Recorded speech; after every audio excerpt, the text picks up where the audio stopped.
আসসালামু আলাইকুম। স্বাগত জানাচ্ছি আপনাদের প্রিয় অনুষ্ঠান জয়যাত্রা টেলিভিশনের দুপুরের নিয়মিত আয়োজন দেশ সংযোগে। আমি কামরুজ্জামান আরিফ ঢাকা স্টুডিও থেকে আপনাদের সাথে আছি। আর আপনারা জানেন, যখন এই দেশ সংযোগ নিয়ে ঠিক দুপুরবেলায় আপনাদের সামনে হাজির হই, তখন আমাদের সাথে সংযুক্ত থাকে দেশের বিভিন্ন প্রান্ত থেকে প্রতিনিধিরা। সংযুক্ত হন আমাদের সাথে অতিথিরাও। সমসাময়িক বিভিন্ন প্রসঙ্গ এবং স্থানীয় পর্যায়ের সমস্যা সম্ভাবনা বিভিন্ন বিষয় নিয়ে কিন্তু প্রতিদিন আপনাদের সামনে হাজির হই। বরাবরের মতো আজকেও আমাদের সাথে সংযুক্ত আছেন বিভিন্ন জায়গা থেকে আমাদের প্রতিনিধিরা এবং সেখানে অতিথিরাও। আমরা আজকে শুরুতেই চলে যেতে চাই নাজিরপুরে। আমাদের প্রতিনিধি শফিক টুটুল আমাদের সাথে এই মুহূর্তে সংযুক্ত হবে। আমরা জেনে নেব নাজিরপুরের করোনা পরিস্থিতি সহ সার্বিক অবস্থা। শফিক টুটুল, আপনি শুনতে পাচ্ছেন আমাকে? শফিক টুটুল, আপনি আমাদেরকে জানাবেন যে নাজিরপুরে আজকে পর্যন্ত করোনা পরিস্থিতি কোন দিকে যাচ্ছে এবং সেখানকার মানুষ কতটুকু সচেতন এই করোনা ভাইরাস থেকে নিরাপদে থাকার জন্য। আপনাকে ধন্যবাদ। আমি আজকে অবস্থান করছি নাজিরপুর উপজেলার উপজেলা মৎস্য কর্মকর্তার অফিস ভবনে। আমার সাথে আজকে উপস্থিত আছেন উপজেলার সিনিয়র মৎস্য কর্মকর্তা উত্তম গৌতম মন্ডল আর সহকারী মৎস্য কর্মকর্তা বাবু তপন কুমার ব্যাপারী। আজকে আপনাকে বলতে চাই যে আমাদের নাজিরপুর উপজেলা এখন পর্যন্ত করোনা আক্রান্ত হয়নি, কিন্তু মাত্র 2 দিন আগে একজন করোনা শনাক্ত হয়েছে। আর আমাদের এই যে এখানে আমাদের এলাকাটা মৎস্যপূর্ণ এলাকা, এখানে মৎস্য চাষিরা যে পরিস্থিতিতে ভুগছিলেন, ওনারা এই মৎস্য কর্মকর্তা যথেষ্ট তাদেরকে হেল্প করেছেন। আর এছাড়া ঘূর্ণিঝড় আমফানও শুরু হয়েছে। এই এই নিয়ে ওনারা আপনাদের সঙ্গে বিস্তারিত আলোচনা করবেন। আমি চলে যাচ্ছি এখন গৌতম মন্ডল সাহেবের কাছে। জি, ধন্যবাদ। আমাদের এখানে মূলত নাজিরপুর হচ্ছে মৎস্য চাষীদের এলাকা। এখানে মানে বেশি সংখ্যক মানুষ এই মৎস্য চাষের সাথে যুক্ত। আমাদের এখানে মৎস্য চাষী আছে প্রায় ৮৩০৮ জন। এটা আমাদের তালিকাভুক্ত মৎস্য চাষী। আমাদের এই মৎস্য চাষীদের মধ্যে সব থেকে আনন্দের বিষয় হচ্ছে মৎস্য চাষীদের মধ্যে এখনো করোনার কোনো শনাক্তকরণের কোনো রোগী বা করোনার কোনো পরিস্থিতি এখনো ধরা পড়েনি। আমরা সার্বক্ষণিক সমস্ত চাষীদের আমরা সতর্ক করে যাচ্ছি এবং তাদের করোনা পরিস্থিতিতে কি কি করতে হবে সেগুলো বিষয়ে আমরা তাদের অবগত করে যাচ্ছি। আমাদের এইখানে আমরা এই করোনা পরিস্থিতিতে আমাদের মৎস্যজীবীদের পুনর্বাসনের জন্য আমরা সার্বক্ষণিক চেষ্টা করে যাচ্ছি। আমাদের মাননীয় আমাদের যে মৎস্য প্রাণী সম্পদ মন্ত্রণালয়ের মাননীয় মন্ত্রী আমাদের স্যার জনাব সমরে জল পরিবারের নেতৃত্বে তার নির্দেশনায় আমাদের মন্ত্রণালয় এবং আমাদের অধিদপ্তরের যেভাবে যা যা করতে বলছেন আমরা সেইভাবে চেষ্টা করে যাচ্ছি। ইতিমধ্যে আমরা আমাদের যে মৎস্যজীবী আছে যারা মূলত সাগরে এবং নদীতে মাছ ধরে, সেই মৎস্যজীবীদের এই করোনা পরিস্থিতিতে সহায়তা করার জন্য আমরা প্রথম পর্যায়ে ফেব্রুয়ারি এবং মার্চ মাসে আমরা তাদের মধ্যে ৭৫.৯২ মেট্রিক টন খাদ্যশস্য আমরা বিতরণ করেছি এবং তারপরে আমরা এপ্রিল মে মাসে ১১৬.০ মেট্রিক টন খাদ্যশস্য আমরা বিতরণ করেছি এবং পর্যায়ক্রমে আমাদের যত মৎস্যজীবী আছে যারা মূলত গরিব মানুষ এবং যারা সাগর এবং নদীতে মাছ ধরে জীবিকা নির্বাহ করে, এই করোনা পরিস্থিতিতে সবাইকে আমরা বিজিএফ এর মাধ্যমে অর্থাৎ ডাক্কা আহরণে বিরত যে মৎস্যজীবী তাদের বিজিএফ এর মাধ্যমে আমরা সমস্ত মৎস্যজীবীদের পুনর্বাসনের ব্যবস্থা করেছি। এছাড়া আমাদের যত মৎস্য চাষী আছে সেই মৎস্য চাষীদের ভিতর থেকে আমরা আমাদের এখানে চিংড়ি চাষী আছে প্রায় ৮৪৪ জনের মতো এবং আমাদের সাদা মাছ চাষী অর্থাৎ আট জাতীয় যে মাছের চাষী সেটা আছে প্রায় ১৮৬১ জনের তালিকা প্রস্তুত করে, অর্থাৎ যারা সহযোগিতা পাওয়ার যোগ্য। এই করোনা পরিস্থিতিতে তারা যে সমস্যার সম্মুখীন অবস্থায় আছে, তারা তাদের যে মাছগুলো বিক্রি করতে পারছে না সময় মতো বা বিভিন্ন সময় বাজারজাত করতে তাদের যে সমস্যা হচ্ছে, এই ক্ষতি পুষিয়ে ওঠার জন্য এবং তারা যেমন এই করোনা পরিস্থিতিতে মাছের পোনা পাওয়াটা একটু অপ্রতুলতা দেখা দিয়েছে, সেই ক্ষতিগুলো পুষিয়ে ওঠার জন্য আমরা সরকারের কাছে আমাদের মন্ত্রণালয়ের চাহিদা অনুযায়ী আমাদের মাননীয় মন্ত্রী স্যারের নির্দেশনা অনুযায়ী আমরা তালিকা প্রস্তুত করে ইতিমধ্যে আমরা মন্ত্রণালয়ের প্রণোদনার জন্য তাদের তালিকাটা প্রেরণ করেছি। আর সার্বিকভাবে সত্যি কথা বলতে আমরা প্রতিনিয়ত চেষ্টা করে যাচ্ছি মৎস্যজীবীদের কিভাবে সহায়তা করা যায় তাদের দুঃখগুলোকে দেখভাল করার জন্য এবং করোনা পরিস্থিতিতে সামাজিক দূরত্ব বজায় রেখে কিভাবে তারা তাদের জীবনযাত্রা চলমান রাখতে পারে। এবং আরেকটা বিষয় আমি আপনাদের অবগত করবার জন্য বলছি, সেটা হচ্ছে আমরা আজকে যেখানে বসে আছি সেখানে অলরেডি আমরা দেখতে পেলাম ঘূর্ণিঝড়ের মাত্রা আস্তে আস্তে বৃদ্ধি পাচ্ছে এবং মহাবিপদ সংকেতের দিকে আমরা এগিয়ে যাচ্ছি। তো সেক্ষেত্রে আমাদের অনেক মৎস্যজীবী এখান থেকে সাগরে মাছ ধরেন। আমাদের ৩১০ জন মৎস্যজীবী আছে যারা সাগরে মাছ ধরে জীবিকা নির্বাহ করেন। তার থেকে আমরা শেষ খবর পাওয়া পর্যন্ত ২২ থেকে ২৩ জন মৎস্যজীবী এখনো সাগরে অবস্থান করছেন। আমরা ট্রলারের সাথে সার্বক্ষণিক যোগাযোগ রাখছি, তারা যাতে খুব সহজে চলে আসতে পারে, চলে এসে যাতে তারা নীরবে তাদের বাড়ি ফিরতে পারে এবং কোনো ধরনের সমস্যা যেন এই পরিবারগুলোতে না হয়, সেজন্য আমরা প্রতিনিয়ত তাদের সাথে যোগাযোগ রক্ষা করে যাচ্ছি। আমরা ইতিমধ্যে মাইকিং করানোর চেষ্টা করছি, অর্থাৎ যত মৎস্যজীবী আছে যারা সাগরে অবস্থান করছে তারা যেন খুব ভালোভাবে বাড়ি ফিরে আসতে পারেন, সেক্ষেত্রে আমরা করে যাচ্ছি। আমরা মাইকিং করছি, আমরা ব্যানার দিচ্ছি, আমরা তাদের পরিবারগুলোর সাথে যোগাযোগ রাখার চেষ্টা করছি। অনেক ধন্যবাদ আপনাকে আমাদের সাথে সংযুক্ত হওয়ার জন্য। এই যে যারা মৎস্য পেশার সাথে জড়িত আছে, এই করোনা পরিস্থিতির কারণে বেশিরভাগ মানুষই যখন কর্মহীন হয়ে পড়ছে, আপনি বলেছেন শ্রমিক শ্রেণী এবং যারা মৎস্য চাষী রয়েছে তাদেরকে বিভিন্ন ধরনের প্রণোদনা এবং সাহায্য সহযোগিতা করছেন, তো যে পরিমাণ মানুষ এই কর্মহীন অবস্থায় আছে তাদের যে চাহিদা, সেই চাহিদা অনুযায়ী আপনারা তাদেরকে খাদ্য সামগ্রী দিতে পারছেন কিনা? হ্যাঁ, আমরা সত্যি কথা বলতে আমাদের এবার বিজিএফ এর যে অবস্থাটা ছিল, আমরা আগে দিতাম 949 জন যে মৎস্যজীবী ছিল তাদের আমরা চাহিদা অনুযায়ী খাবার দিতাম, অর্থাৎ একটা নির্দিষ্ট সময়ের জন্য। কিন্তু এবার আমাদের মন্ত্রণালয় থেকে মাননীয় মন্ত্রী মহোদয়ের, মন্ত্রী স্যারের নির্দেশনা অনুযায়ী এবার আমাদের 501টা কার্ড বৃদ্ধি পায় স্যারের প্রচেষ্টায়। ফলে আমরা স্যারের নির্দেশনা অনুযায়ী এবার সমস্ত মৎস্যজীবীদের পর্যায়ক্রমে একটা সাইকেল আকারে আমরা সবাইকে এবার খাদ্য সহায়তাটা পৌঁছে দেওয়ার চেষ্টা করেছি, যার ফলে অনেক ধন্যবাদ। মৎস্যজীবী বাকি নেই খাবার পাওয়া। অনেক ধন্যবাদ আমাদের সাথে সংযুক্ত হওয়ার জন্য। দর্শক, এই মুহূর্তে আমরা চলে যেতে চাই ঠাকুরগাঁয়ে। আমাদের প্রতিনিধি জাকির হোসেন আমাদের সাথে সংযুক্ত হবেন। আমরা জেনে নেব ঠাকুরগাঁয়ের করোনা পরিস্থিতি সহ সার্বিক অবস্থা সম্পর্কে। জাকির হোসেন, আপনি শুনতে পাচ্ছেন আমাকে? জাকির হোসেন, আমি আপনাকে শুনতে পাচ্ছি। জাকির হোসেন, আপনি জানাবেন যে ঠাকুরগাঁয়ে আজকে পর্যন্ত করোনা পরিস্থিতি কোন দিকে যাচ্ছে? যখন সারা দেশেই করোনা পরিস্থিতি দিন দিন অবনতির দিকে যাচ্ছে, ঠিক সেই মুহূর্তে ঠাকুরগাঁয়ের মানুষ কতটুকু সচেতন এই করোনা ভাইরাস থেকে নিরাপদে থাকার জন্য? আজকে ঠাকুরগাঁও জেলায় মোট করোনায় আক্রান্ত 35 জন, তার মধ্যে 19 জন সুস্থ হয়ে বাড়ি ফিরে গেছেন, চিকিৎসাধীন রয়েছেন 16 জন। এই তথ্য নিশ্চিত করেছেন Thakurgaon civil surgeon doctor Mahfuzar Rahman Sarkar. আর আমি আজকে অবস্থান করছি ঠাকুরগাঁও রানীশঙ্কেল উপজেলার 6 নং কাশীপুর ইউনিয়নের মহারাজা বাজার নামে এক স্থানে। এখানে স্থানীয় চেয়ারম্যান আব্দুর রৌফের বিরুদ্ধে স্থানীয়দের অভিযোগ, তিনি এই ত্রাণ বিতরণ এবং নগদ অর্থ বিতরণে উনি অনিয়ম দুর্নীতি করছেন। খোদ এই অভিযোগ তুলেছেন তার ইউপি সদস্য বিউটি পারভিন। আমরা এখন সরাসরি বিউটি পারভিন সহ তার এলাকাবাসীরা অভিযোগ তুলেছেন তিনি অনিয়ম দুর্নীতি করছেন। আমরা এখন সরাসরি বিউটি পারভিনের সাথে কথা বলবো। জি, বিউটি পারভিন, আপনি শুনতে পাচ্ছেন আমাকে? ওয়ালাইকুম সালাম, আপনি শুনতে পাচ্ছেন আমাকে?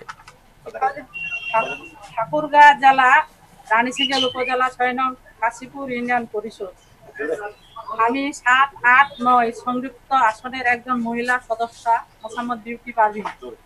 মাননীয় প্রধানমন্ত্রীকে শ্রদ্ধা অভিনন্দন জানাই।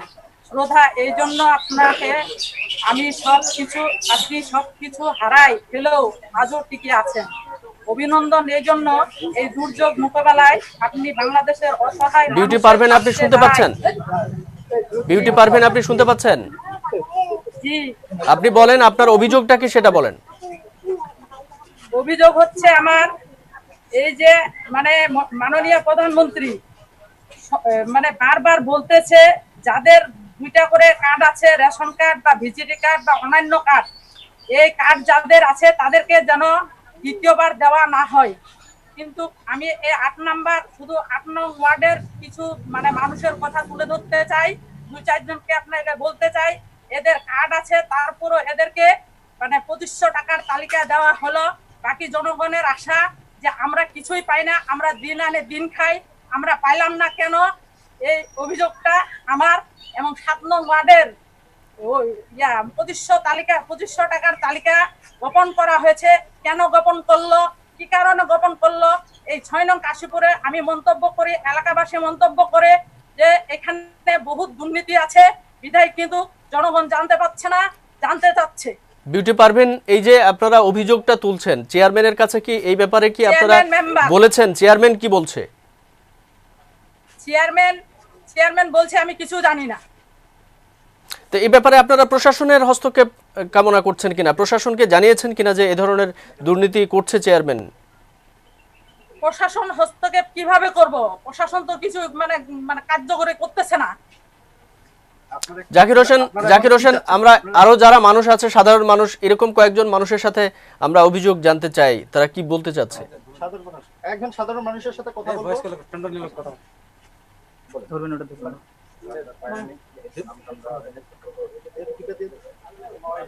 বলেন আপনাদের যে অভিযোগ, সেই অভিযোগটা বলেন।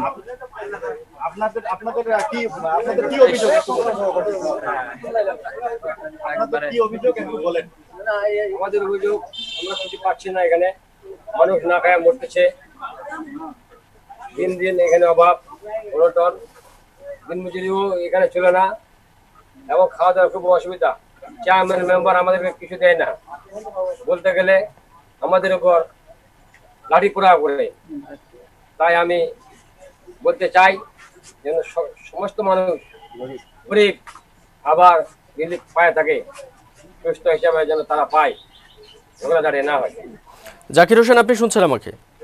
জি জি, শুনতে পাচ্ছি। আপনি এই যে অভিযোগগুলো পাওয়ার পরে চেয়ারম্যানের সাথে আপনি এখন পর্যন্ত কথা বলেছেন কিনা?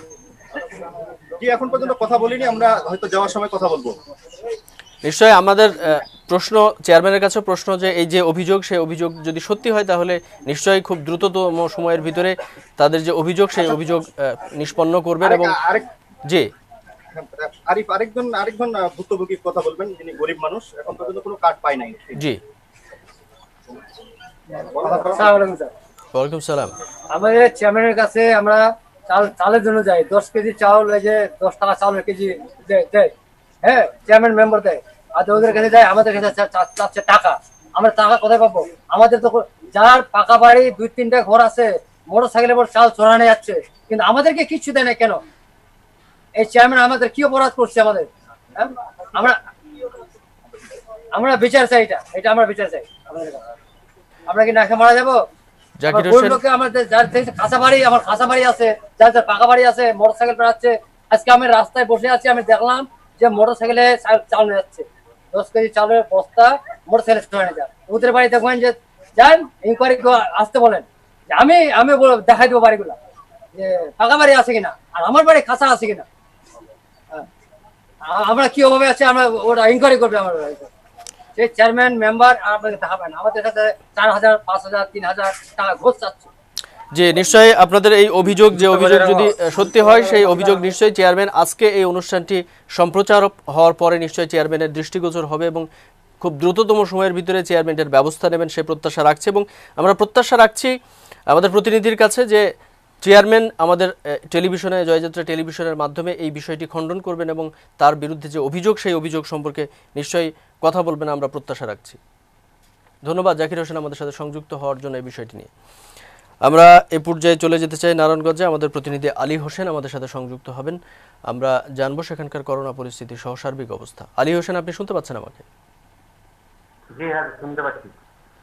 আলী হোসেন, আপনি আমাদেরকে জানাবেন যে নারায়ণগঞ্জের আজকে পর্যন্ত করোনা পরিস্থিতি কোন দিকে, যখন সারা বাংলাদেশে করোনা পরিস্থিতি দিন দিন অবনতি দিকে যাচ্ছে এবং আজকেও গত 24 ঘন্টায় সর্বোচ্চ রেকর্ড মৃত্যু এবং আক্রান্তের। আপনি বলবেন নারায়ণগঞ্জের অবস্থা সম্পর্কে। তো আমরা জানি যে ঢাকার পরেই নারায়ণগঞ্জের অবস্থা সব থেকে বেশি খারাপ। এই অবস্থায় মানুষ কেমন আছে?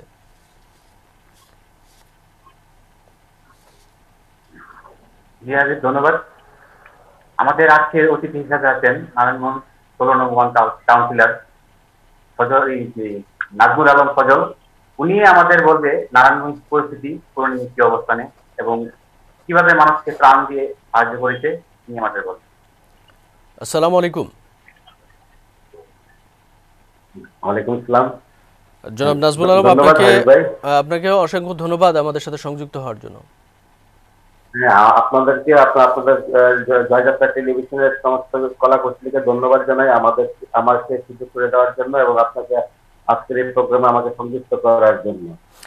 কি জানতে চেয়েছিলেন আপনি? জনাব নাজমুল আলম, আমি জানতে চাচ্ছি যে যখন করোনা পরিস্থিতি দিন দিন অবনতির দিকে যাচ্ছে এবং আজকে গত 24 ঘন্টার আজকের যে ব্রিফিং আইইডিসিআর এর পক্ষ থেকে, সেটাও নিশ্চয়ই আপনারা জানেন। তো এই অবস্থায় আসলে আমরা তো জানি যে নারায়ণগঞ্জ সব থেকে খারাপ অবস্থা, ঢাকার পরে হটস্পট হিসেবে নারায়ণগঞ্জকে ঘোষণা করা হয়েছে।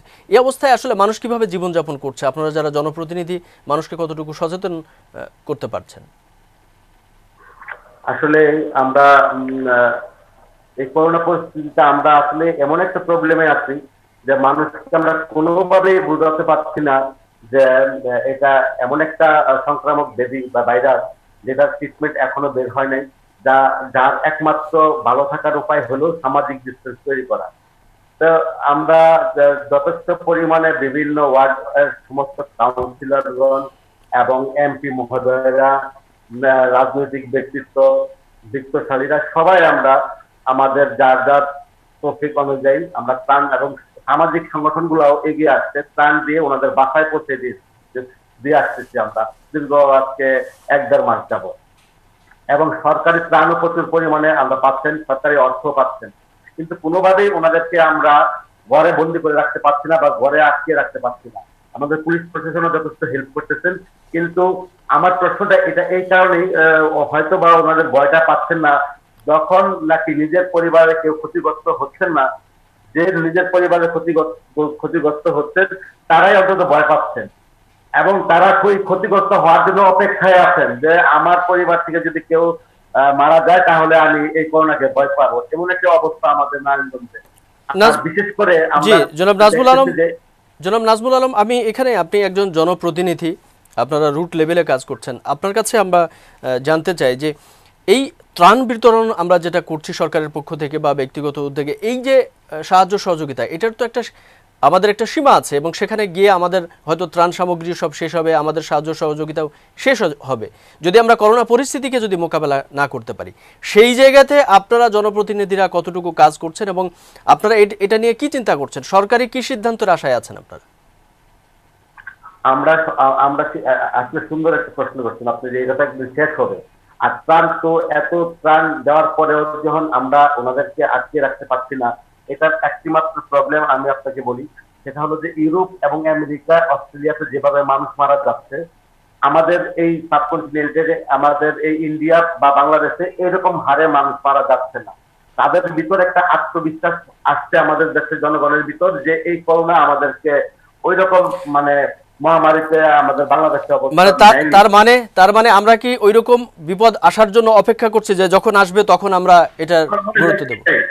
যে ওই রকম বিপদ আসা না পর্যন্ত আমরা এখনো ঠিক হতে পারবো না। আমাদের মন মানসিকতা এরকম হয়ে গেছে যে অনেকেই বলতে শুনছি যে বাংলাদেশে এটা তেমন প্রভাব পড়বে না, বাংলাদেশে মারা যায় না, প্রতিদিন 10 জন 11 জন 15 জন মারা যাচ্ছে। সেই ক্ষেত্রে আমেরিকাতে আপনার 2000 2500, ইতালিতে 3000, স্পেনে 2000 এইরকম মারা যাচ্ছে, অথচ বাংলাদেশ হচ্ছে 3 মাস হলো আমাদের বাংলাদেশে মৃত্যুর হার 15 জন 10 জন পার ডে বা 25 জন এরকম 19 জন। এটা আমাদের ভিতরে একটা আত্মবিশ্বাস হয়ে দাঁড়াইছে যে এটা যে কোন সময় এই ভাইরাসটা চরিত্রটা টাইম করার দিকে, এটা তো আমরা বলা মুশকিল, এটা আমরা বলতে পারি না, যেটা বিশ্ব স্বাস্থ্য সংস্থা এটা বলতে পারতেছেন না, এটা সঠিক দিক নির্দেশনা দিতে পারতেছেন না। যদি এটা ওই ধরনের টার্ন নেয় আমাদের দেশে, আমি তো মনে করি যে 1 কোটির উপর করোনা ভাইরাস রোগী আক্রান্ত আছে। যথেষ্ট টেস্টের অভাবে আমাদের এই যত টেস্ট করবেন আপনি তত রোগী পাবেন, এবং করোনার আক্রান্তের পরে আপনার যে মানুষগুলো মারা যাচ্ছেন তার বাইরেও মানুষগুলো মারা যাচ্ছেন, তারা করোনা টেস্ট করেননি এবং বাসায় বিভিন্ন অবহেলার কারণে তারাও মারা যাচ্ছে। কিন্তু আমরা কোনোভাবেই আমাদের জনগণকে বোঝাতে আমরাই ব্যর্থ কিনা জানি না, আমার মনে হয় আমরাই ব্যর্থ যে আমরা বোঝাতে পারছি না যে এটা একটা মারাত্মক সংক্রামক ভাইরাস, এটা থেকে তোমরা ঘরে থাকো, এটা আমরা বোঝাতে ব্যর্থ। জনাব নাজমুল আলম, আপনি আমাদেরকে জানাবেন যে এখন আপনারা যারা জনপ্রতিনিধি আছেন এই অবস্থায় যে আপনারা সহযোগিতা করছেন মানুষকে, সরকারি বেসরকারি বা আপনাদের ব্যক্তিগত উদ্যোগে যে সহযোগিতা করে যাচ্ছেন, এটা আসলে আপনার এলাকার যে চাহিদা সেই চাহিদার তুলনায় আপনারা কতটুকু করতে পারছেন? এটা আসলে চাহিদার তুলনায় ব্যাপারটা এমন হচ্ছে যে আমরা সামাজিক অরাজনৈতিক সংগঠনগুলা এবং আমরা যারা রাজনীতি করি, আমরা যারা জনপ্রতিনিধি আছি এবং সরকার থেকে বিশাল পরিমাণে ত্রাণ এক একটা ওয়ার্ডে দেওয়া হচ্ছে। এখন প্রবলেম ছিল এখানে যে আমার ওয়ার্ডের ত্রাণ 10,000 ত্রাণ দরিদ্র সীমার নিচে যারা বাস করে, কিন্তু যারা উচ্চবিত্ত, যারা উচ্চ মধ্যবিত্ত, যারা ত্রাণটা না পাইলেই না, তারাও ফেসবুকের মাধ্যমে কমেন্ট করতেছে যে আমরা তো ত্রাণ পেলাম না। তো ওই কমেন্টস গুলাতে সারা বাংলাদেশে এরকম একটা রূপ নিচ্ছে যে আসলে আমরা মনে হয় ত্রাণই নেই, অথচ প্রচুর পরিমাণে ত্রাণ দেওয়া হয়েছে। যে ত্রাণ যার খেতে হবে না, এখানে সূক্ষ্ম পরিমাণে রাজনীতি করা হইতেছে। আমি মনে করি যার ত্রাণের প্রয়োজন নেই এই সংখ্যাটা তো অনেক বেশি আছে, এবং এই সংখ্যাটা যদি আপনাদের বিভিন্ন প্রিন্ট মিডিয়া বা বিভিন্ন ইলেকট্রনিক্স মিডিয়া বা আপনাদের মোবাইলের মাধ্যমে ফেসবুকের মাধ্যমে একটা কমেন্ট করে ছেড়ে দিল যে ওই আমার কাউন্সিলর আমার তো কোনো ত্রাণ দেয়নি, ওই কমেন্টের পরিপ্রেক্ষিতে আরো 10টা কমেন্ট আসলো যে না আমরা তো ত্রাণ পাইনি। আসলে তারা তো ত্রাণ পাওয়ার মানে উপযুক্ত না, যারা উপযুক্ত তাদের কাছে অবশ্যই ত্রাণটা চলে গেছে, কিন্তু এইভাবে বোঝা যাচ্ছে যে তারা এটাই বোঝাতে চাচ্ছে যে আমরা ত্রাণ দিচ্ছি না বা যথেষ্ট অপ্রস্তুত। আসলে আমি মনে করি প্রচুর পরিমাণে ত্রাণ আমাদের ওয়ার্ডে আমরা জনগণদের জনাব নাজমুল আলম অসংখ্য ধন্যবাদ। এই আপনারা যেমন যখন মানুষকে সহযোগিতা করছেন, আপনারা বলছেন যে আমাদের যে ত্রাণ সামগ্রী সেটা অপ্রতুল, আবার এই অপ্রতুলের ভিতরেও আপনাদের মতো জনপ্রতিনিধিদের অনেকেই এই ত্রাণ সামগ্রী নিয়ে নয়ছয় করা বা সেখানে কিছু লুকোচুরির খেলাও চলছে, সেই বিষয়গুলোও কিন্তু সোশ্যাল মিডিয়াতে সামনে আসছে। সেই বিষয়গুলোও হয়তো আপনাদেরকে সবাইকেই এখন ভাবতে হবে যে মানুষের বিপদে কিভাবে আপনাদের পাশে থাকতে হবে শেষ পর্যন্ত। ধন্যবাদ আপনাকে আমাদের সাথে সংযুক্ত হওয়ার জন্য। দর্শক, এই মুহূর্তে আমরা চলে যেতে চাই সিলেটে। আমাদের প্রতিনিধি ছোটন সিংহ আমাদের সাথে সংযুক্ত হবেন। আমরা সিলেটের করোনা পরিস্থিতি জেনে নেব তার কাছ থেকে এবং সেখানে মানুষ এই অবস্থায় কেমন আছে সেই বিষয়ে জানবো। ছোটন সিংহ, আপনি শুনতে পাচ্ছেন আমাকে? জি আরিফ, আপনি শুনতে পাচ্ছি। আপনাকে ধন্যবাদ। আপনাকে ধন্যবাদ আমাদের সাথে সংযুক্ত হওয়ার জন্য। আপনি জানাবেন যে আজকে পর্যন্ত করোনা পরিস্থিতির কি অবস্থা, যখন আপনি জানেন যে গত 24 ঘন্টায় আক্রান্ত রেকর্ড এবং মৃত্যুর সংখ্যাও রেকর্ড, সিলেটের অবস্থা কি? আমাদের সিলেটের অবস্থা আমি যদি আপনাকে বলি যে গত 24 ঘন্টায় আমাদের সিলেটে যে নমুনা সংগ্রহ করা হয়েছিল 481 জনের, তাদের মধ্যে পরীক্ষা করা হয়েছে 364 জনের এবং তাদের মধ্যে করোনা পজিটিভ পাওয়া গিয়েছে আপনার 21 জনের। এই নিয়ে হচ্ছে গিয়ে সিলেট 13 জন, সুনামগঞ্জ 6 জন, হবিগঞ্জ 2 জন এবং মৌলভীবাজার 0। এবং এই মিলিয়ে সিলেট বিভাগের সর্বমোট আক্রান্তের সংখ্যা 421 এবং আইসোলেশন সেন্টারে আছেন 129 জন, আর মোট 92 জন সুস্থ হয়ে বাড়ি ফিরেছেন এবং মৃত্যুর সংখ্যা একজন বেড়েছে, আগে ছিল 6 জন, এখন আরেকজন গতকাল মৃত্যুবরণ করেছেন। তো এই নিয়ে 7 জন। তো আজকে আমরা যেমন এক অতিথিকে এনেছি যে অতিথি জীবনের ঝুঁকি নিয়ে কাজ করে যাচ্ছেন, তিনি হচ্ছেন আমাদের আজকের অতিথি বাংলাদেশ নার্সেস অ্যাসোসিয়েশন সিলেট সরকারি এমএজি উসমানী হাসপাতালের সাধারণ সম্পাদক জনাব ইসরাইল আলী সাদেক। তো ওনার কাছ থেকে আমরা জানবো যে ওনারা কি সম্পূর্ণ প্রোটেক্টেড থাকেন কিনা না এবং কিভাবে সেবা দিয়ে যাচ্ছেন ওনারা এই করোনা রোগীদের এবং জনস্বার্থে তারা কিভাবে কাজ করে যাচ্ছেন। আমরা চলে যাচ্ছি তার কাছে। আসসালামু আলাইকুম। ধন্যবাদ জয়যাত্রা টেলিভিশনকে। আমরা সিলেট এমএজি উসমানী মেডিকেলের, আমি সিলেট এমএজি উসমানী নার্সিং অ্যাসোসিয়েশনের সাধারণ সম্পাদক ইসরাইল আলী সাদেক।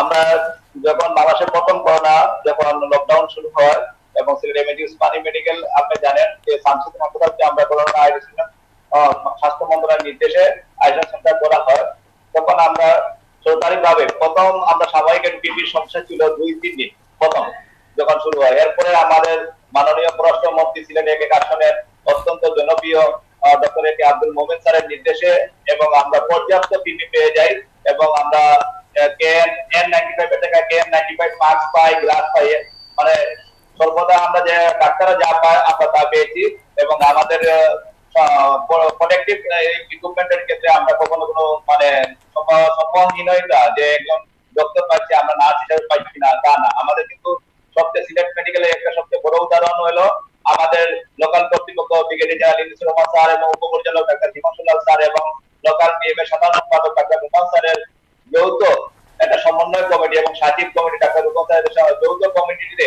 আমরা 3য় শ্রেণী 4র্থ শ্রেণী নার্সিং ডক্টর সমন্বয় একই জিনিস আমরা সবাই পেয়েছি এবং আমরা প্রোটেক্টিভের ক্ষেত্রে আমরা কখনো কোনো সমস্যার সম্মুখীন এখন পর্যন্ত আমরা হই নাই এবং আমরা হাসপাতাল কর্তৃপক্ষ পেতে যা চেয়েছি তা এখনো পাইছি। এবং আরেকটি কথা না বললে নয়, আমরা নার্সেস অ্যাসোসিয়েশন সরাসরি সিলেটের 1 আসনের মাননীয় পররাষ্ট্রমন্ত্রী আমাদেরকে পর্যাপ্ত পিপি ওনার ব্যক্তিগত তহবিল থেকে দিয়েছেন এবং সিলেট জেলা আওয়ামী লীগের সাধারণ সম্পাদক যুক্তরাজ্য আওয়ামী লীগ থেকে সংগ্রহ করে ওনারাও আমাদেরকে যথেষ্ট পরিমাণ পিপি দিয়েছেন এবং সরকারভাবে আমরা নার্সরা যথেষ্ট পিপি পাইছি। আমরা কখনো প্রোটেক্টিভ কিছু ইস্যু নিয়ে আমাদের কোনো সমস্যা হচ্ছে না। জনাব ইসরাইল আলী, আপনি বলবেন যে আপনি জানেন যে বাংলাদেশে চিকিৎসক এবং নার্স যে পরিমাণ আক্রান্ত হয়েছে ইউরোপের অন্যান্য দেশগুলোর তুলনায় আমরা যদি সেভাবে হিসেব করি তাহলে কিন্তু অনেক বেশি আক্রান্ত হয়ে গেছে বাংলাদেশে ডাক্তার এবং নার্সের সংখ্যা কিন্তু আক্রান্তের উদ্বেগজনক হয়ে গেছে। এটা নিয়ে বিভিন্ন মহল থেকে বিশ্ব স্বাস্থ্য সংস্থা থেকেও কিন্তু উদ্বেগ জানিয়েছে। এই অবস্থায় আপনারা যারা নার্সিং পেশার সাথে জড়িত আছেন, যারা সরাসরি এখন করোনা ভাইরাস যুদ্ধে আপনারা অংশগ্রহণ করেছেন এবং আপনাদেরকে মৃত্যুকে সামনে নিয়ে আপনাদেরকে কাজ করতে হচ্ছে, তখন আপনারা বাংলাদেশে যে সেফটি ব্যবস্থা আপনারা পাচ্ছেন আমাদের দেশে সেটা আপনারা কতটুকু যুক্তিসঙ্গত মনে করছেন এবং কতটুকু আপনাদেরকে সেফ রাখতে পারে বলে মনে করছেন? ধন্যবাদ। বাংলাদেশের যে প্রেক্ষাপটে যে পিপি যেমন লেভেল যেগুলা মেনটেন করার জন্য প্রথম একটা সমস্যা ছিল। বর্তমানে আমরা যে পিপি পাচ্ছি এটা লেভেল হয়তো 1 হবে না বা 2 হবে না, কিন্তু আমরা যথেষ্ট পরিমাণ লেভেল পিপি পাচ্ছি, যেটা আমাদের জন্য প্রোটেক্টিভ মনে হয়। এবং আমাদের সবচেয়ে বড় কথা হলো আমাদের মাননীয় প্রধানমন্ত্রী আমাদেরকে যে উৎসাহ দিয়েছেন, সেই উৎসাহ থেকে এবং লোকাল কর্তৃপক্ষ এবং মাননীয় পররাষ্ট্রমন্ত্রী এবং সিলেট মহানগর এবং জেলা আওয়ামী কর্তৃপক্ষ এবং লোকাল বিএমএ সাধারণ সম্পাদক আমাদেরকে যে উৎসাহ উদ্দীপনা দিচ্ছেন, এটা আমাদের জন্য অনেক পাওয়া। এবং সেই হিসাবে আমরা আশান্বিত, আমরা খুব বিজনা, আমরা কাজ করে যাচ্ছি। এবং আপনারা জানেন ইতিপূর্বে আমাদের সিলেট এমএজি উসমানী মেডিকেলের 7 জন নার্সিং অফিসার করোনা আক্রান্ত হয়েছেন এবং সদর হাসপাতালের 4 জন নার্সিং অফিসার করোনা আক্রান্ত হয়েছেন এবং তারা আইসোলেশন সেন্টারে ভর্তি আছেন। এবং আমরা তাদেরকে সার্বক্ষণিক মনোবল দিচ্ছি এবং সার্বক্ষণিক তাকে সাহায্য যোগাচ্ছি। আশা করি আমাদের নার্সরা সিলেট এমএজি উসমানী মেডিকেল এবং সদর হাসপাতালের নার্সদের মনোবল ভেঙে যায়নি এবং আমরা সেবা দিয়ে যাব এবং আমরা সেবার মনোভাব নিয়েই আমরা কাজে যোগ দিয়েছি এবং আমরা কখনো পিছপা হবো না। ইসরাইল আলী, আপনি এক কথায় আমাদেরকে বলবেন যে সরকারের পক্ষ থেকে নার্সদের জন্য যে প্রণোদনার কথা বলা হয়েছে, আক্রান্ত যারা হবে তাদের জন্য বা মৃত্যুবরণ করবে তাদের জন্য নার্সের, তো এই যে প্রণোদনা সেটা আপনাদের যারা নার্সের সাথে জড়িত আছে তাদের মনোবল বৃদ্ধি করতে এটা কতটুকু প্রভাব ফেলবে বলে মনে করছেন? ধন্যবাদ। আসলে প্রণোদনা এটা একটা বিরাট সাফল্য। এটা মাননীয় প্রধানমন্ত্রী যেটা বলার জন্য অনেক উৎফুল্ল, এটা ঠিক আছে। কিন্তু আমরা নার্সরা মনে করি প্রণোদনার জন্য আমরা কোন কাজ করি না, আমরা মাননীয় প্রধানমন্ত্রী নির্দেশ অনুযায়ী কাজ করি। আমরা কোন প্রণোদনা বা জোর জন্য কাজ করি, আমরা সবসময় জীবনের ঝুঁকি নিয়েই কাজ করি। আমি সারা বাংলাদেশের নার্সের যে সাধারণ নার্সের যে মনোভাব, ওনাদের মনোভাবের কথা আমি শুধু এটুকু বলতে পারবো, আমরা মাননীয় প্রধানমন্ত্রীকে অনুরোধ করবো, প্রণোদনা আমাদের কোনো ফ্যাক্টর না। আমাদের যদি ঝুঁকি মাত্রা যদি আমাদেরকে দেওয়া হয়, সেটা আমাদের জন্য অনেক বিরাট পাওয়া। অনেক ধন্যবাদ। না বলতে নয়, আপনার মাধ্যমে টঙ্গী গাজীপুর আমাদের একজন নার্সিং অফিসার আসানুল্লাহ মেডিকেল হসপিটালে একজন সিকিউরিটি গার্ড দ্বারা আমাদের একজন যারা আক্রান্ত হয়েছেন, আমি অনুরোধ করবো আমাদের নার্সিং এই অফিসারের যত মানে বিচার পায় সেই আপনার মাধ্যমে আমি আবেদন করবো যাতে। অনেক ধন্যবাদ ইসরাইল আলী আপনাকে আমাদের সাথে সংযুক্ত হয়ে সময় দেওয়ার জন্য। আমরা এই মুহূর্তে চলে যেতে চাই চাঁদপুর মতলব উত্তরে। আমাদের প্রতিনিধি জাকির হোসেন বাদশাহ আমাদের সাথে সংযুক্ত হবেন, সেখানকার করোনা পরিস্থিতির সহ সার্বিক অবস্থা জানবো তার কাছ থেকে। জাকির হোসেন বাদশাহ, আপনি শুনতে পাচ্ছেন আমাকে? জি আরিফ, আমি আপনাকে শুনতে পাচ্ছি। আরিফ, জাকির হোসেন বাদশাহ, আপনি জানাবেন যে আজকে পর্যন্ত আপনার মতলব উত্তরে করোনা পরিস্থিতির কি অবস্থা, মানুষ কতটুকু সচেতন, এই অবস্থায় মার্কেটগুলো খোলা, যখন মানুষ ঘরের বাইরে বের হয়ে এসেছে তখন আপনি কি ভাবছেন, মানুষের আশঙ্কা কি করছেন এই অবস্থায়? জি আরিফ, আপনাকে ধন্যবাদ। আরিফ, আমি প্রথমেই জানিয়ে রাখতে চাই আমার সাথে আজকে যে অতিথি রয়েছেন উনি মতলব উত্তর প্রাথমিক শিক্ষা অফিসার জনাব ইকবাল হোসেন ভুইয়া। আমরা তার কাছ থেকে জানবো মতলব উত্তরে আমরা যেটা দেখেছি করোনা ভাইরাস উপলক্ষে প্রাথমিক শিক্ষা ডিপার্টমেন্টের ইকবাল হোসেন ভুইয়ার নেতৃত্বে শিক্ষা অফিসাররা বিভিন্ন কর্মকাণ্ড করেছেন এবং তারা কর্মকাণ্ড চালিয়ে যাচ্ছেন। আর যে করোনা ভাইরাস বিষয়ে আমি আপনাকে একটু জানিয়ে রাখছি, মতলব উত্তরে এই পর্যন্ত সর্বমোট 7 জন করোনা ভাইরাসে আক্রান্ত হয়েছে। এতে 4 জন সুস্থ হয়ে তারা বাড়ি ফিরেছে এবং 3 জন চিকিৎসাধীন রয়েছে বলে আমাদেরকে স্বাস্থ্য বিভাগ জানিয়েছেন। এবং যেটা বলেছেন মতলব উত্তরে যারা নেই দোকানপাটের বিষয়, দোকানপাট সকাল 1 ঘন্টা পর্যন্ত যেটি নিত্য প্রয়োজনীয় জিনিস রয়েছে সেটি খোলা রাখা হয়েছে। প্রশাসন এদিকে তারা প্রতিনিয়ত মনিটরিং করে যাচ্ছে এবং থানা পুলিশ এবং উপজেলা প্রশাসন নির্বাহী কর্মকর্তা, নির্বাহী ম্যাজিস্ট্রেট এবং এসিলের মহোদয় বিভিন্ন বাজারগুলো মনিটরিং করছে। তবে কিছু এটা আপনি জানেন গ্রাম অঞ্চল তারা ওইভাবে সঠিকভাবে মানছে না। অনেক আমরা দেখেছি বিভিন্ন বাজারে তারা শাটার লক করে ভিতরে তারা কাস্টমার রেখে তারা বিক্রি বেচা কিনা করছেন। আমরা এরকম কয়েকজন ব্যবসায়ীর সাথে কথা বলেছি, তারা যেটা জানিয়েছেন তারা বলেছেন আসলে আমরা যদি এই মুহূর্তে আমাদের যেগুলো রয়েছে দোকানে যদি আমরা বিক্রি করতে না পারি তাহলে আমরা ক্ষতিসাধন হব। তারপর প্রশাসনের নজরকে ফাঁকি দিয়ে তারা কাজটি করছে। আমি এখন চলে যাব আমাদের অতিথি ইকবাল হোসেন স্যারের কাছে, আমরা জানবো এই করোনা ভাইরাস উপলক্ষে যে তারা কর্মসূচি নিয়েছে প্রাথমিক শিক্ষা ডিপার্টমেন্ট থেকে এই বিষয়ে। আসসালামু আলাইকুম। ওয়ালাইকুম সালাম। আসসালামু আলাইকুম। ওয়ালাইকুম সালাম জনাব ইকবাল হোসেন ভূঁইয়া স্যার, আপনাকে অনেক ধন্যবাদ আমাদের সাথে সংযুক্ত হয়েছেন আজকের দেশ সংযোগে। জি ধন্যবাদ আপনাকেও, ধন্যবাদ জয়যাত্রা টেলিভিশনের কর্তৃপক্ষকে আমাকে দেশ সংযোগে এরকম একটি প্রোগ্রামে লাইভে সুযোগ দেওয়ার জন্য। স্পেশালি আমি বলবো যে এই চ্যানেলটির মাধ্যমে যে আমাদের মাঠ পর্যায়ে যে বিভিন্ন দপ্তরের যে বিভিন্ন কর্মকাণ্ডগুলো আমরা করছি এগুলো তুলে ধরার জন্য সমস্ত কলাকুশলীকে আমাদের প্রাথমিক শিক্ষা পরিবারের পক্ষ থেকে অভিনন্দন এবং ধন্যবাদ জানাচ্ছি। স্যার, আপনি বলবেন আমাদেরকে যে এই যে একটা বড় ধরনের একটা গ্যাপের ভিতরে আমরা পড়ছি, সেশন জটের ভিতরে আমরা পড়ছি, প্রাথমিক শিক্ষা থেকে শুরু করে স্কুল কলেজ ভার্সিটি সব জায়গায় একটা বড় ধরনের গ্যাপের ভিতরে পড়ছি করোনা পরিস্থিতির কারণে। প্রাথমিক শিক্ষায় এটা আসলে কি ধরনের প্রভাব পড়ছে এবং আমাদেরকে কি বরণ করতে হতে পারে সামনে? আচ্ছা, আমি একটু শুরু থেকেই বলতে চাচ্ছি যে আমরা প্রাথমিক শিক্ষা পরিবার যে কাজগুলো করছি ওর মধ্যে আপনি যে প্রশ্নটি করেছেন সেটি চলে আসবে, সেটি উত্তর। তো আমরা এই করোনা পরিস্থিতিতে আমরা একটা সূচনা লগ্নেই আমাদের সম্মানীয় জেলা প্রশাসক মহোদয়ের নির্দেশনা এবং আমাদের জেলা প্রাথমিক শিক্ষা অফিসার মহোদয়ের পরামর্শ মতে আমাদের মতলব উত্তরের যে বিদেশ ফেরত যে যারা এসেছিলেন তাদের একটি তালিকা করেছি। আপনারা একটু জেনে নেবেন যে আমাদের মতলব উত্তরে 180টি সরকারি প্রাথমিক বিদ্যালয় আছে। প্রত্যেকটি বিদ্যালয়ের একটি নির্ধারিত ক্যাচমেন্ট এরিয়া আছে এবং ওই এরিয়াটি আমাদের স্কুলের শিক্ষকদের সংখ্যার অনুপাতে বিভক্ত করা থাকে, যে কারণে পুরো মতলব উত্তর উপজেলাটি কোনো না কোনো শিক্ষকের একটা ক্যাচমেন্ট এলাকার অন্তর্ভুক্ত। যে কারণে আমাদের জন্য কাজটি করা খুব সুবিধা হয়েছিল যে বিদেশ ফেরত যারা এসেছিল করোনা পরিস্থিতির এপ্রিলের শুরুতেই আমরা করেছিলাম যে এই কাজটি, সেখানে আমরা 673 জন পেয়েছিলাম যে যারা বিদেশ থেকে এসছেন এবং সেই তালিকাটা আমরা স্থানীয় প্রশাসনের হাতে তুলে দিয়েছি এবং এটা ডিসি মহোদয়ের কাছে চলে গেছে। পাশাপাশি শুধু আমরা তালিকা করে শেষ করে নিই, তারা যেন হোম কোয়ারেন্টাইনে থাকে সেটাও কিন্তু আমার প্রাথমিক শিক্ষকদের দ্বারা আমরা নিশ্চিত করেছি। এরপরে আমরা যেটা করেছি শিক্ষকদের মাধ্যমে এবং আমরা নিজেরা যে মাননীয় প্রধানমন্ত্রীর যে মানবিক সহায়তা কার্যক্রমের আওতাধীন সুবিধাভোগীর যে তালিকা হয়েছে সেগুলো যাচাই বাছাই কাজেও কিন্তু আমরা আমাদের শিক্ষকদেরকে আমরা সম্পৃক্ত করেছি এবং আমরা নিজেরাও করেছি। তাছাড়া আমরা আমাদের জেলা প্রাথমিক শিক্ষা অফিসার মহোদয়ের নির্দেশনা মোতাবেক এবং আমাদের ঊর্ধ্বতন কর্তৃপক্ষের নির্দেশনা যে ছিল যে প্রতিটা স্কুলেই আপনারা জানেন যে আমাদের বেশ কিছু শিক্ষার্থী দারিদ্র সীমার নিচে বসবাস করে। যে এই করোনা পরিস্থিতিতে যখন সবাই লকডাউনে চলে গেল, সবাই হোম কোয়ারেন্টাইনে চলে গেল, তো আমরা সেই শিক্ষার্থীদের কথা চিন্তা করে আমরা বিভিন্ন শিক্ষকের সঙ্গে ওভার ফোনে আমরা পরামর্শ করে আমরা সিলেক্ট করেছি যে আসলে অতি দরিদ্র সীমার নিচে কারা বসবাস করছে, কারা খাদ্য সংকটে আছে। তো সেরকম আমরা তালিকা করে এ পর্যন্ত আমরা 30টি প্রাথমিক বিদ্যালয়ের প্রায় 1050টি পরিবারকে আমরা 4,35,000 টাকার খাদ্য সহায়তা দিয়েছি স্কুল ম্যানেজিং কমিটির পক্ষ থেকে এবং শিক্ষকদের পক্ষ থেকে। এটা সম্পূর্ণই তাদের নিজস্ব অর্থায়নে হয়েছে, তাদের নিজস্ব মতেই তারা এই কাজটি করেছে। পাশাপাশি আমরা যে আপনি যে কথাটা বলছিলেন যে গ্যাপ, আপনারা জানেন যে আমাদের সংসদ টিভির মাধ্যমে কিন্তু আমাদের নির্ধারিত শিডিউল অনুযায়ী আমাদের বিভিন্ন বিষয়ের বিভিন্ন কন্টেন্টের উপর আমাদের পাঠদান কার্যক্রম চলছে।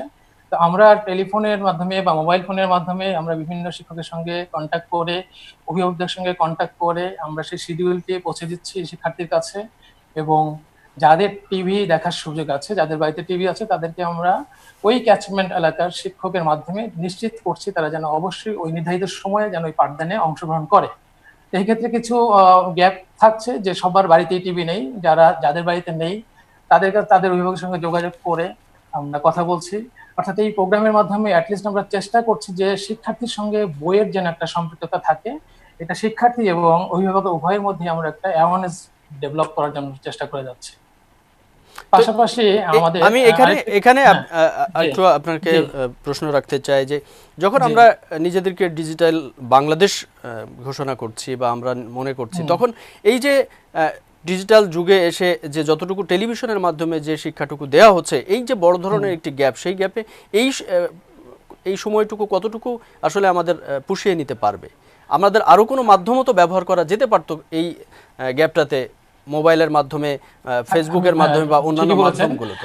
শুধু যে সংসদ টেলিভিশনের মাধ্যমে হচ্ছে তা না, আমাদের বিভিন্ন জায়গা থেকে বিভিন্ন শিক্ষকরা তাদের মোবাইলে যাদের অ্যান্ড্রয়েড আছে তারা কিন্তু পাঠদানের বিভিন্ন অংশ তারা কিন্তু শ্রেণী পাঠদান কার্যক্রম যার বাড়িতে করে তারা মোবাইল অ্যাপের মাধ্যমে কিন্তু ছেড়ে দিচ্ছে সেটা, এবং সেটাও কিন্তু আমরা শিক্ষকদের মাধ্যমে কিন্তু চেষ্টা করছি যে সমস্ত শিক্ষার্থীর অভিভাবকদের কাছে অ্যান্ড্রয়েড আছে তাদের কাছে পৌঁছে দেওয়ার জন্য। তবে সামগ্রিক অবস্থায় কিছু তো গ্যাপ থাকবেই, এত বড় একটি কর্মকাণ্ড সেখানে শুধুমাত্র সংসদ টিভি এবং মোবাইল অ্যাপের মাধ্যমে পুরোপুরি আমরা পারবো না। তো আমাদের যে গ্যাপটি থেকে যাবে, আমাদের পরবর্তীতে আমরা চেষ্টা করব যে আমাদের পরবর্তী যে সময় আসছে সেখানে সেটাকে আমরা কভার আপ করে নেওয়ার জন্য। অনেক ধন্যবাদ জনাব ইকবাল হোসেন ভূঁইয়া স্যার আপনাকে আমাদের সাথে এতক্ষণ পর্যন্ত সময় দেওয়ার জন্য। দর্শক, এই মুহূর্তে আমরা চলে যেতে চাই চট্টগ্রামের ফটিকছড়িতে। আমাদের সাথে সংযুক্ত হবেন মোস্তফা কামরুল। আমরা কথা বলবো তার সাথে সেখানকার করোনা পরিস্থিতি সহ সার্বিক অবস্থা নিয়ে। মোস্তফা কামরুল, আপনি শুনছেন আমাকে? শুনতে পাচ্ছেন? আমাকে শুনতে পাচ্ছেন? মোস্তফা কামরুল, আপনাকে ধন্যবাদ আমাদের সাথে সংযুক্ত হওয়ার জন্য। আপনি জানাবেন যে আজকে পর্যন্ত ফটিকছড়ির করোনা পরিস্থিতি কি অবস্থা, মানুষ কিভাবে জীবনযাপন করছে? ধন্যবাদ আরিফ, আমাকে জয়যাত্রা টেলিভিশনের দর্শক অনুষ্ঠান দেশ সংযোগে সংযুক্ত করার জন্য। আরিফ, আপনাকে জানাতে চাই আমাদের ফটিকছড়ির করোনা পরিস্থিতি খুবই স্বাভাবিক রয়েছে। এখানকার এমপি মহোদয়ের নির্দেশে দোকানপাট বন্ধ রয়েছে আপাতত। খুবই সুস্থ পরিবেশ বিরাজমান আমাদের পরিচয়তে। আজকে আমাদের মাঝে অতিথি হিসেবে উপস্থিত আছেন উপজেলা বিএনপির আহ্বায়ক সরওয়ার আলমগীর। তিনি আমাদেরকে জানাবেন কিভাবে তিনি তার দুর্যোগ মোকাবেলা কিভাবে তিনি তার কর্মীদের পাশে দাঁড়িয়েছেন এবং তার জনগণের পাশে দাঁড়িয়েছেন। আমি আপনাকে নিয়ে যাচ্ছি আজকের অতিথি উপজেলা বিএনপির আহ্বায়ক সরওয়ার আলমগীরের কাছে। আসসালামু আলাইকুম। ওয়ালাইকুম সালাম। আপনাকে আসসালামু আলাইকুম। ওয়ালাইকুম সালাম। জনাব সরওয়ার আলমগীর, আপনাকে অনেক ধন্যবাদ আমাদের সাথে সংযুক্ত হয়েছেন আজকের দেশ সংযোগে। আপনাকে ধন্যবাদ, জয়যাত্রা টেলিভিশনকে ধন্যবাদ। আজকে আমাদের ফটিকছড়িবাসীর দুঃখ দুর্দশার কথা আমরা জয়যাত্রা টিভির মাধ্যমে আপনি প্রচার করবেন, সেই জন্য আপনাকে ধন্যবাদ।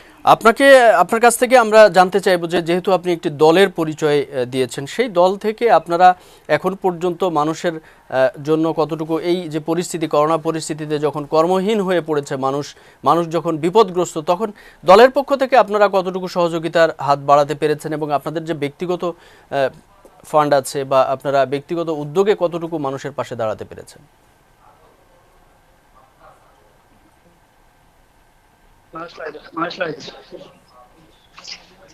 আপনাকে আবারও ধন্যবাদ। আমাদের এই দলের ভারপ্রাপ্ত চেয়ারম্যান তারেক রহমান সাহেব আমাদেরকে নির্দেশ দিয়েছেন গত 22শে মার্চ থেকে শুরু করে আমরা এই পর্যন্ত ফটিকছড়িতে আমরা 12,000 পরিবারকে ত্রাণ কার্যক্রমের মধ্যে আনার জন্য আমরা সিদ্ধান্ত নিয়েছি। এই সিদ্ধান্ত মোতাবেক এই পর্যন্ত আমরা 6,000 হতদরিদ্র পরিবারের মধ্যে ত্রাণ কার্যক্রম আমরা বিতরণ করেছি।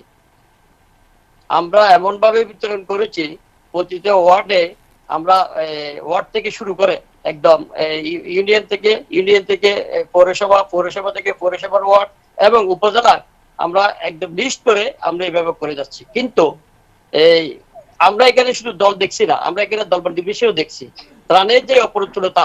আমরা ত্রাণ বিতরণ করতে গিয়ে আমাদের টিম যেখানে যাচ্ছে সেখানে একটা জিনিসে এখানে দেখা যাচ্ছে যে সরকারের যে ত্রাণের কথা বলতেছে, অনেকে ত্রাণ থেকে 1000 মাইল দূরে ধরতে গেলে সব একদম বিভীষিকার অবস্থা, হাহাকার অবস্থা। কেউ কাউকে বলতে পারতেছে না, মুখ দিকে তাকাই আছে কোন সময় সরকার থেকে আসবে অথবা কেউ নিয়ে এই পরিবারের হাতে কিছু ত্রাণ তুলে দেবে। কিন্তু দেখা যাচ্ছে যে সরকার থেকে যে দূরের কথা,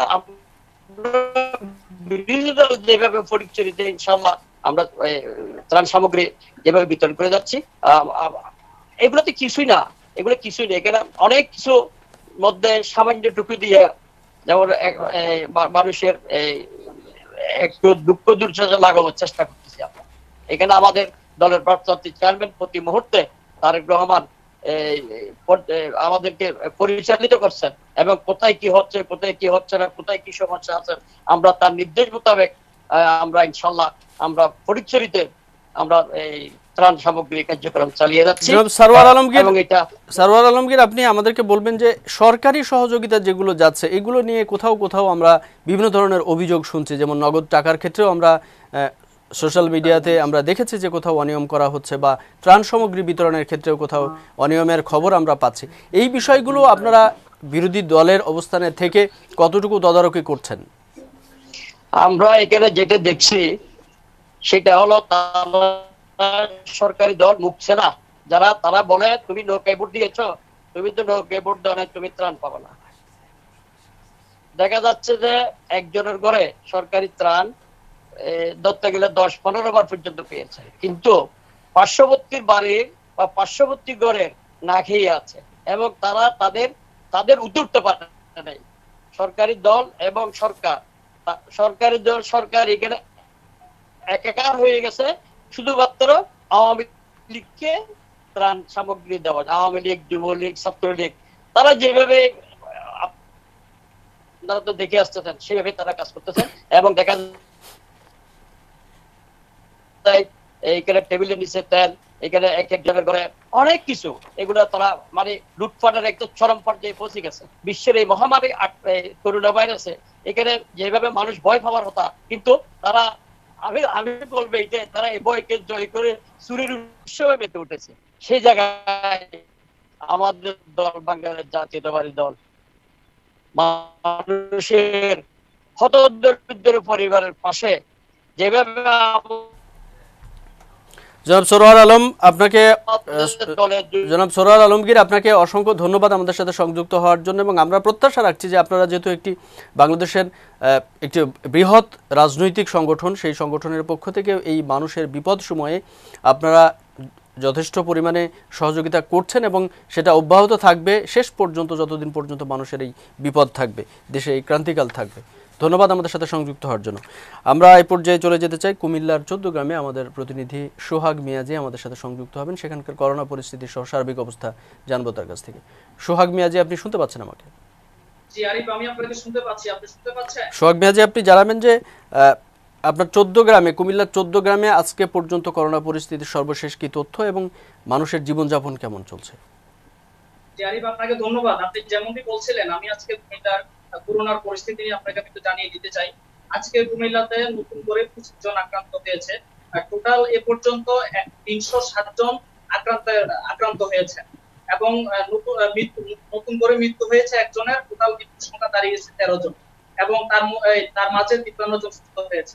আমি কুমিল্লার 14 গ্রামের একটু পরিস্থিতি আপনাকে জানিয়ে দিতে চাই। করোনার শুরু থেকে এ পর্যন্ত 293 জনের নমুনা সংগ্রহ করেছেন। আমাকে এই বিষয়ে জানিয়েছেন 14 গ্রাম উপজেলা স্বাস্থ্য কর্মকর্তা ডাক্তার হাসিবুর রহমান সাহেব। এবং আজকে 12 জনের নমুনা সংগ্রহ করেছেন। তার মাঝে 2 জনের পজিটিভ এসেছে। প্রথম যে জন আক্রান্ত হয়েছেন তার নাম হচ্ছে আব্দুল ইসলাম, তিনি সুস্থ আছেন এবং তাকে এই বিষয়ে করোনার সুস্থতা হয়েছেন তিনি, এই বিষয়ে তাকে সার্টিফিকেট প্রদান করা হয়েছে। এবং দ্বিতীয় যে জন আক্রান্ত হচ্ছে তার নাম হচ্ছে সোহেল মোর্শেদ, তিনি করোনার আক্রান্ত হওয়ার পরে তাকে সকল ধরনের চিকিৎসা কার্য পরিচালনা করেছেন এবং তাকে হোম কোয়ারেন্টাইন নিশ্চিত করে তাকে করোনা চিকিৎসা দিচ্ছেন। এই বিষয়ে আমাকে জানিয়েছেন চট্টগ্রাম জেলা নির্বাহী কর্মকর্তা জনাব মাসুদ রানা মহোদয়। এবং আপনি জানেন, ঈদকে উপলক্ষ করে চট্টগ্রামের বিভিন্ন জায়গায় আমি আজকে কয়েকটা বাজার পরিদর্শন করেছি। প্রশাসন যে পর্যন্ত থাকে এর মাঝে মার্কেটগুলো বন্ধ থাকে, প্রশাসন চলে গেলে, পুলিশ প্রশাসন চলে গেলে এরপরে মার্কেটগুলো তারা খুলে দেয় এবং এখানে ক্রেতাদের ভিড় জমতে আমরা দেখেছি। আমি আজকে যেখানে আছি সেটি হচ্ছে চট্টগ্রাম উপজেলা প্রশাসন কার্যালয়। আমার সাথে আজকে উপস্থিত আছেন চট্টগ্রাম উপজেলা প্রকৌশলী জনাব সুমন তালুকদার। তিনি আমাদেরকে জানাবেন যে এই যে করোনাকে উপলক্ষ করে যে সরকার যে বলেছে যে সীমিত পরিসরে তারা উন্নয়ন কর্মকাণ্ড কাজগুলো পরিচালনা করবেন, এই যে করোনাকে উপলক্ষ করে তারা তাদের এই কাজগুলো কিভাবে পরিচালনা করছে। আপনাকে ধন্যবাদ।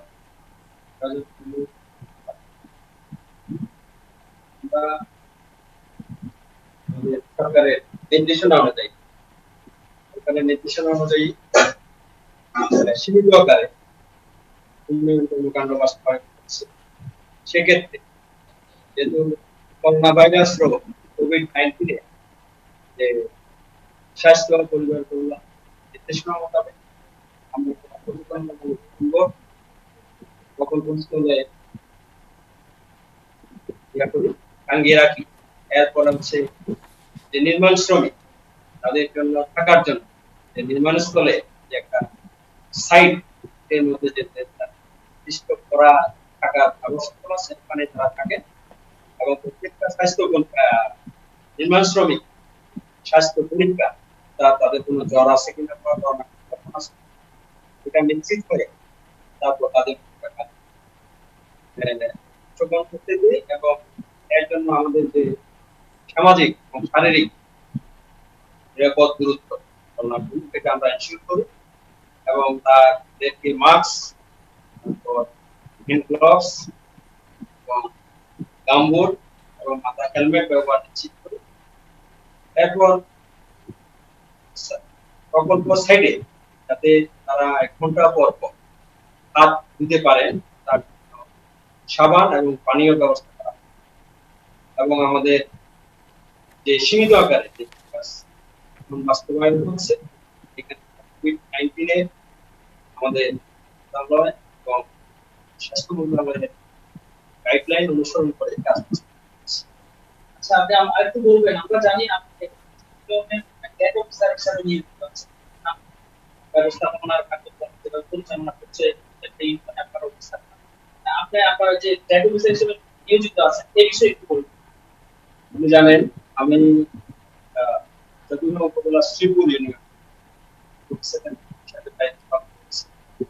আমরা এক অফিসার হিসাবে ইউনিয়নে প্রথমে করোনা রোগী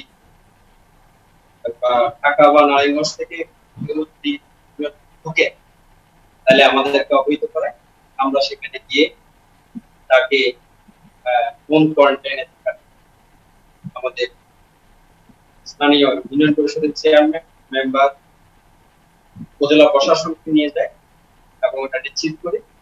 এরপর হচ্ছে আমাদের সরকারের যারা কর্মবিমুখ বিভিন্ন পেশাজীবী রয়েছে তাদের যে তালিকাগুলো করা হয় সংশ্লিষ্ট ওয়ার্ড কমিটি,